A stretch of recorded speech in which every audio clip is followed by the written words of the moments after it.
Saudara, ada satu pertanyaan. Izin bertanya, Bu, boleh nggak kita berharap sama sesuatu yang nggak bisa terjadi secara manusia, misalkan peraturan atau syarat tentang suatu pendaftaran sekolah. Nah, sebelum saya lanjutin nih, boleh nggak kita berharap sama sesuatu yang nggak bisa terjadi secara manusia? Saya pikir harus dong. Justru kita itu berharap ke Tuhan itu untuk sesuatu yang memang kita nggak bisa harapkan secara manusia, karena kita punya Tuhan yang impossible, yang tidak masuk akal, itu menjadi keahlian Tuhan. Nah, terus kemudian saya lanjutkan pertanyaannya ya. Misalkan peraturan atau syarat tentang suatu pendaftaran atau sekolah. Jadi sekolahnya itu pakai batas usia per September. Tetapi sejauh yang aku search itu belum pernah ada perubahan aturan terkait usianya. Jadi ini ceritanya mau daftarkan sekolah yang dituju itu ketat banget dengan peraturan soal usia. Pertanyaannya sederhana sih, boleh nggak berharap? Bolehlah kalau berharap, bolehlah minta sama Tuhan. Tuhan yang juga bilang mintalah. Tapi perkara dijawab atau tidak, nah itu haknya Tuhan. Dan dijawab persis seperti yang kita mau atau dijawab dengan cara yang lain, itu juga haknya Tuhan. Tetapi jelas namanya manusia, bagian kita adalah kita menaruh harap kepada Tuhan.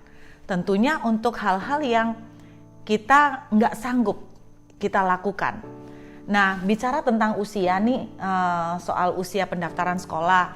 Salah satu contohnya sih, saya ngalamin nih sama anak saya yang paling kecil. Nah, dia sekarang lagi usia 16 tahun. Dan ketika dia mendaftar sekolah untuk kuliah, yang mana enggak masuk akal ya saudara. Usia 16 tahun, dia mendaftar untuk kuliah. Nah, yang terjadi ada 2 university yang saya apply.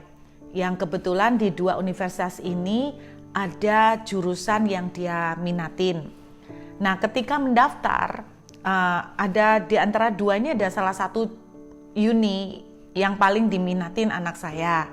Nah, ketika kita apply, ternyata pada akhirnya pihak university itu menolak. Karena alasannya usia anak saya terlalu muda.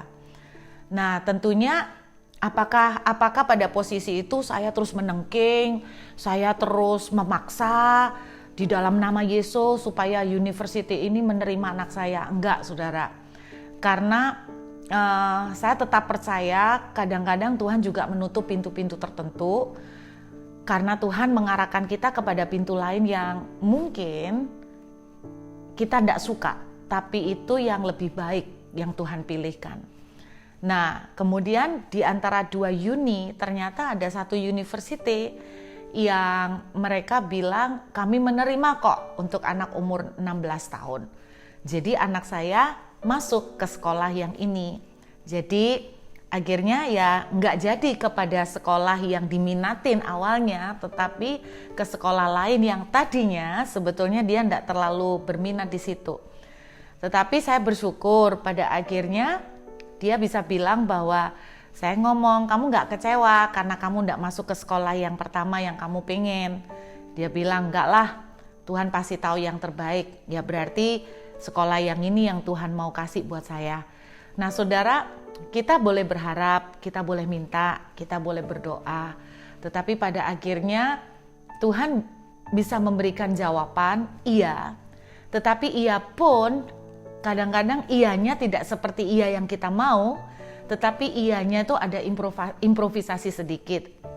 Nah, di situ bagian kita tetap belajar mempercayai bahwa apapun jawaban yang Tuhan berikan, kita terima itu sebagai yang terbaik yang Tuhan sediakan buat kita. Nah, saya berharap ini cukup menjawab pertanyaan saudara ya. Jadi kita lakukan bagian kita, tetap apply. Kalau ditolak ya udah, kalau ditolak ya sudah. Kalau memang pintu itu terpaksa ditutup terus, nggak buka-buka, kita udah berdoa, kita udah menaruh harap, kita udah beriman, bahkan mungkin kita sudah puasa, tapi itu tetap tertutup. Ya udah saudara, kata orang nih, kalau memang kita udah berdoa melakukan bagian kita dan pintu itu tetap tertutup, itu saatnya kita belajar untuk mengikhlaskan, untuk belajar kerendahan hati untuk menerima pengaturan Tuhan. Dan saya berharap ini menjadi kekuatan buat saudara. God bless you.